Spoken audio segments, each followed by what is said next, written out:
আমরা শপথ করছি যে বাংলাদেশ রাষ্ট্রের নাগরিক হিসেবে আমরা প্রতিটি পদচিহ্ন হবে ন্যায় বিচারকে সমুন্নত রাখার এক একটি প্রতিরূপ, সাম্য এবং মানবিক মর্যাদা হবে আমার রাষ্ট্রের প্রতিটি অংশীদারের জন্য যোগাযোগের সেতু বন্ধন।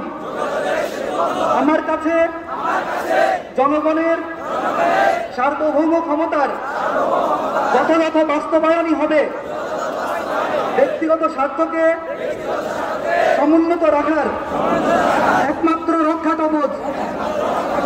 বাংলাদেশকে কেন্দ্র করে আমার কার্যক্রম এবং চিন্তার পরিসর জনগণের সার্বভৌম ইচ্ছাকে সব সময় ক্ষমতায়িত করবে। আমি জীবনের যে কোনো পর্যায়ে বাংলাদেশের জাতীয় মর্যাদা এবং সার্বভৌমত্বের সাথে আপোষ করব না। রাষ্ট্রীয় ক্ষমতা যদি নিপীড়নমূলক হয়ে ওঠে বা হয়ে উঠতে চায়, তার বিপরীতে দাঁড়ানো হবে আমার একান্ত দায়িত্ব।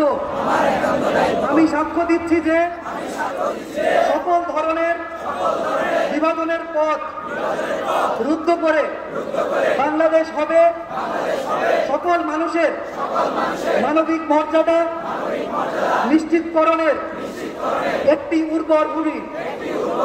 আমিন।